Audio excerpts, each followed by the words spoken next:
Greetings, friends. Prepare for another thrilling journey as we delve into Reddit's most bizarre tales. We're plunging deep into the quirkiest corners of the web. Grab your popcorn and join us on this adventure.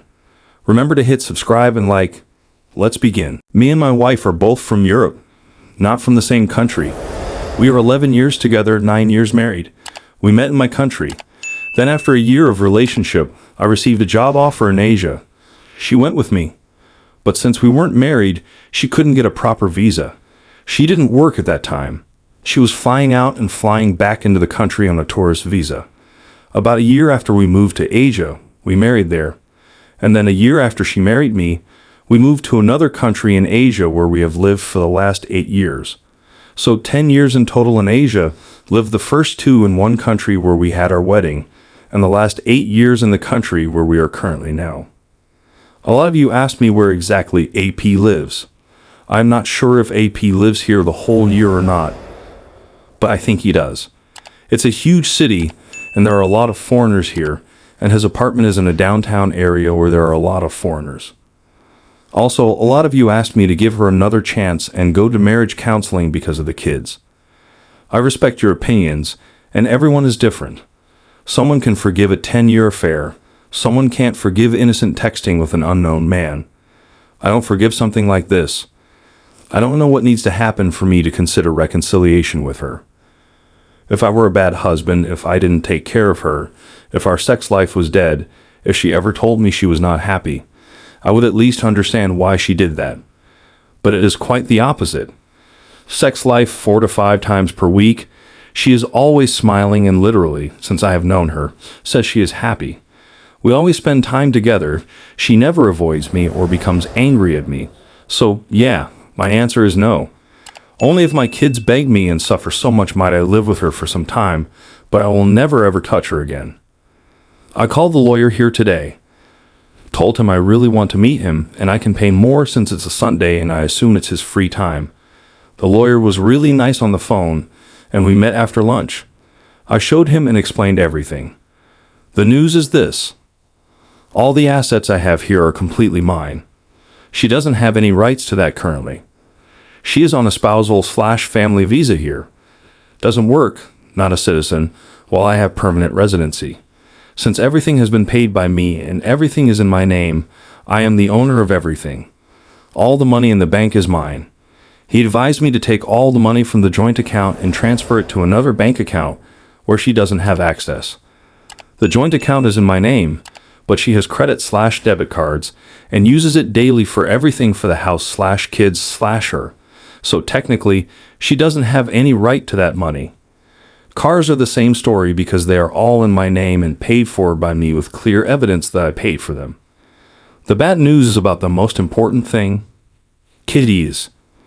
Since, I repeat again, she is on the spousal visa, if we divorce, she can't stay here anymore. She needs to find a job or be on a tourist visa. She can't use tourist visas forever, and sooner or later, someone at immigration will stop her and deny her entry. My kids can stay with me on the family visa. Things become very tough right here about divorce. Basically, 4 countries are involved.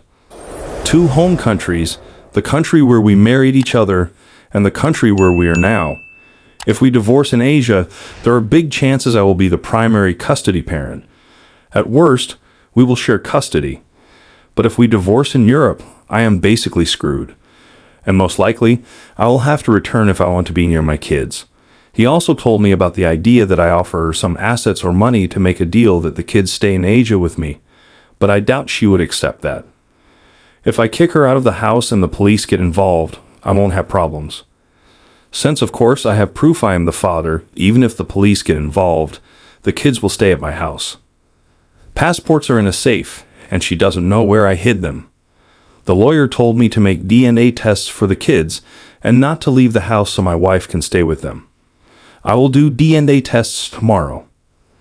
In the meantime, he will start making everything about the divorce. After we get results from the DNA tests, she will be served. All in all, a very tough and complex situation, but I will fight. I also talked with a lawyer from my home country. He told me if my wife somehow takes the kids from me and goes back to Europe, while we are still not divorced, I need to file a report with the police immediately in the country where we live, and more importantly, in my home country. Since both of our home countries are in the European Union, laws are very similar. If she does that, the police will be at her door very soon. So that's good. I didn't confront her. She was actually mad at me most of the day because I went out to meet the lawyer and I spent time in my home office. And according to her, this is the day for us. I seriously don't know how I contained myself not to tell her anything. She's been at home for the last 2 days. Probably she waits for tomorrow to call the AP. She behaves well. Before an hour, she apologized to me for being angry at me today and tried to kiss me. I am trying everything to avoid her as much as possible. I will go to bed when she already sleeps, hopefully. Tomorrow, I will make DNA tests for all the kids. The lawyer told me he would call me with all the details for the best options for the divorce. I will ask for some free days at work, and after that, I will confront her in AP. The lawyer told me to record everything he says. Thank you so much for your messages and comments. Your advice helped me a lot. Thank you once again. The day after our meeting with the lawyer, I woke up early and went to the clinic to get the DNA test done. It was a surreal experience, sitting there with my kids, knowing that this test could determine so much of our future.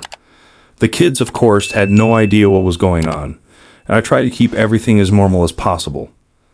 After the tests, I went to work and spoke to my boss about taking a few days off. Thankfully, my boss was understanding and granted me the time I needed. When I got home, my wife was out, probably running errands or meeting with friends. I used the time to gather all necessary documents and evidence for the lawyer.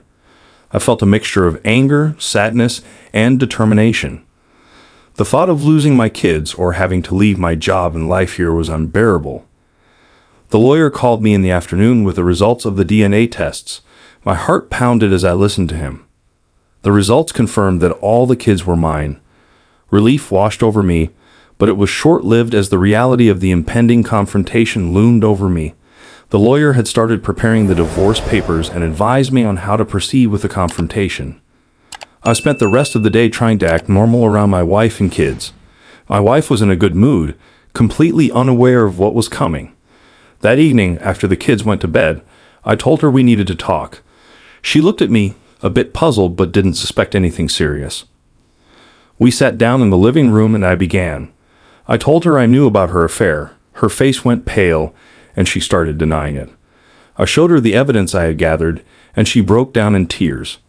She admitted everything, apologizing and begging for forgiveness. I remained calm, telling her that while I couldn't forgive her, we needed to discuss the future of our kids. She pleaded with me to reconsider, but I stood firm. I told her about the lawyer and the steps we would take. She was shocked and angry, accusing me of being heartless. I reminded her that it was her actions that led us here. We argued for a while, but I kept my composure, knowing that this was just the beginning of a long and difficult process. The next few days were a whirlwind of meetings with lawyers and discussions about custody and assets. My wife tried to manipulate the situation, but the lawyer was prepared for every tactic she used. We agreed on temporary arrangements for the kids, and she moved out of the house. It was hard explaining the situation to the kids, but I tried to be as honest as possible without giving them too much information. In the following weeks, I focused on my kids and my work. The divorce process was draining, but I knew I had to stay strong for my children. My wife continued to see AP, and it hurt every time I thought about it, but I pushed those feelings aside. I needed to be the stable parent for my kids. Through all this, the support from friends, family, and even strangers on forums was invaluable. It helped me stay focused and gave me the strength to keep going.